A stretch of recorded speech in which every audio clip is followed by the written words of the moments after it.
Most High in Christ bless you all. I'm Sister Odessa from the House of Soda Timothy, IOIC, Japan. Today I want to discuss the importance of cooking healthy meals.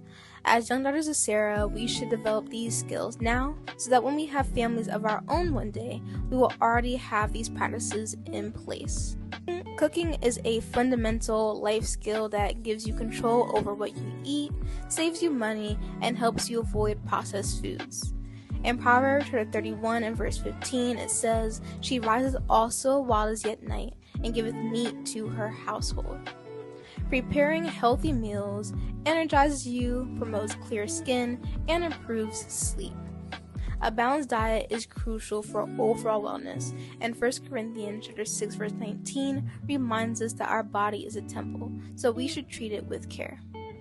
Now, let's talk a little bit about herbs. So, herbs should be incorporated into every dish, not just for flavor, but also for their medicinal properties. For example, herbs like garlic, thyme, basil, and turmeric help with inflammation, digestion, and immunity. Sirach 38 and verse 4 states, "The Lord hath created medicines out of the earth." Herbs are preventative and work best when used consistently, so applying them or using them into various meals will be beneficial. And can you tell us a little bit about which herb or spice is best for a particular ailment and how we can add more of those healthy herbs and spices into our diet? Sure. Yeah, I talk a lot about that in my latest book, Spice Up, Live Long. But just briefly, I think turmeric is one of the best when it comes to brain health and inflammation. Oregano is fantastic for the gut. Cumin can actually fight belly fat. I mean, the list goes on and on. Cayenne can help with cancer prevention. So I think the best thing to do is just find any opportunity to put a little bit of herbs and spices in everything that you do. I like that. You know, earlier on the broadcast, we were talking about the benefits of garlic and oregano as being sort of the first line, not the first line, but a line of defense to combat colds. Where do you stand on that theory? You know, I think herbs and spices do a really great job in general of supporting healthy immune function. And one of the ways they do that is by regulating inflammation in the body and help keeping it at bay. So I do think a balanced diet, I think oregano is particularly good. Actually, many of them are quite good. Garlic has a lot of good research. That would be fresh garlic, right, not dried garlic, and you have to crush it. So I think both of those are great choices, but just having a variety of herbs and spices can really go a long way towards supporting healthy immune function, which can really help you overcome illness. What about vegetables? Vegetables should be the main part of your plate. In Genesis chapter 1 verse 29, it says, "I have given you every herb bearing seed." So even if you don't like vegetables, your health should take precedence over your taste. Onions and mushrooms, while strong in flavor, offer significant benefits. Mushrooms, for example, contain a certain antioxidant which supports brain, heart, and immune health. You can chop them small or use mushroom powder to gain the benefits without the texture.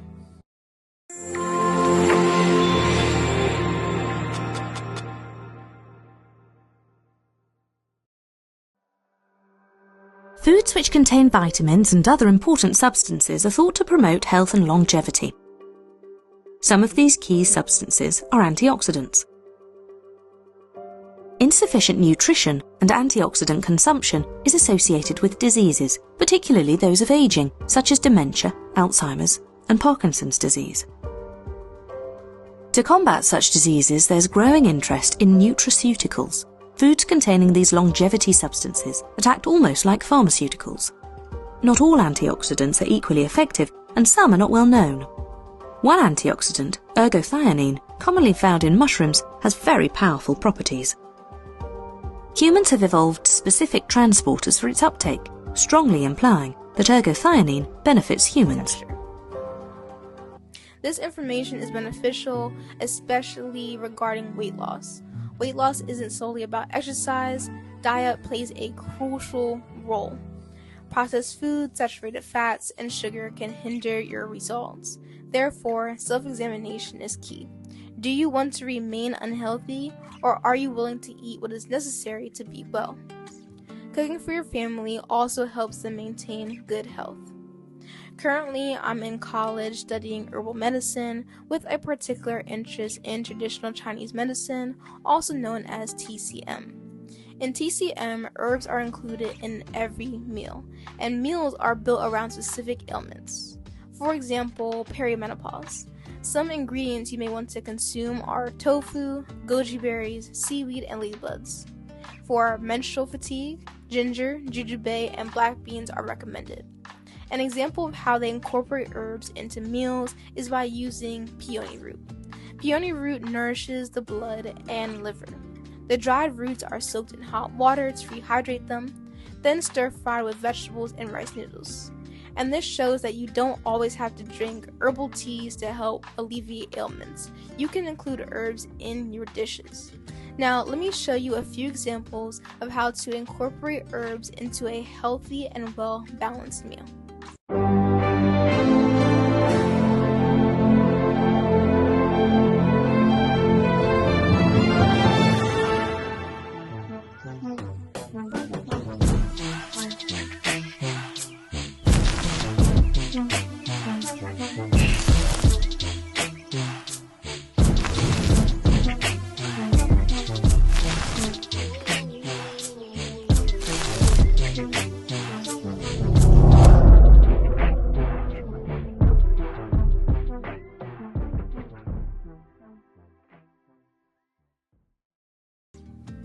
I recorded some clips while cooking to share parts of the preparation process. While I won't be showing how to make each dish step by step, recipe cards with ingredients and instructions will pop up throughout the video, so feel free to pause and try them out yourself. When I prepare a meal, I always like to include a soup if it complements the meal. Soups support digestion, especially when made with ingredients like seaweed. For this meal, I chose a light soy milk and seaweed soup. The seaweed I used was wakame. It is nutrient rich, and it is used a lot in Japan, in Japanese cuisine. It's low in calories, but packed with minerals like iodine, magnesium, and calcium, and is known to support heart health, reduce inflammation, and aid digestion. Next is one of my favorite ingredients, shimeji mushrooms. There are over 500 edible mushroom varieties worldwide, each with its own flavor, texture, and nutritional profile. Shimeji in particular supports digestion, helps regulate cholesterol and blood pressure, and contains antioxidants, which may boost immunity and reduce oxidative stress. The shimeji mushrooms were paired with napa cabbage, also known as Chinese cabbage. Chinese cabbage is rich in dietary fiber, which supports digestion and gut health. It contains high levels of vitamin C and antioxidants that help boost immunity and reduce inflammation. It's also low in calories but high in hydration, making it a great choice for maintaining energy and balance in meals. The next dish prepared was a red braised tofu, a dish well known in China. I truly believe that meat doesn't always need to be on the menu, especially when tofu is prepared well. Nutritionally, tofu is a powerhouse. It's high in plant-based protein, contains all 9 essential amino acids, and is rich in iron and calcium. It also has compounds that may support heart health and hormone balance. In traditional Chinese cooking, tofu has been a staple since the Han Dynasty. This was the full meal I prepared, although it may look like a lot. In many East Asian cultures, especially in Japan, China, and Korea, it's common to serve a variety of small dishes. This approach ensures a well-balanced meal, offering different textures, flavors, and nutrients. And whatever isn't eaten usually becomes lunch the next day, so nothing goes to waste.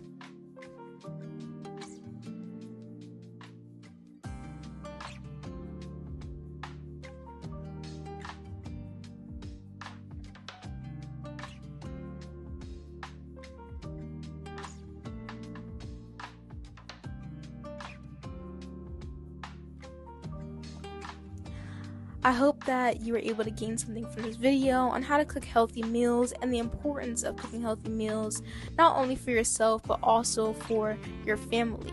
Especially as we're striving to be Power 31 women, we need to know how to cook, but not just cook healthy meals that are going to be beneficial for our bodies. And we can do that by incorporating herbs and vegetables into our dishes and really being intentional with our meals.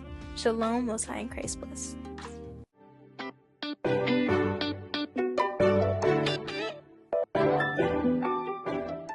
I hope you like it. Let's see. Making homemade baby food is so simple. Just blanch, chop, and strain organic veggies of your choice. Remember to keep it neutral and bland. Babies don't need all the extra stuff.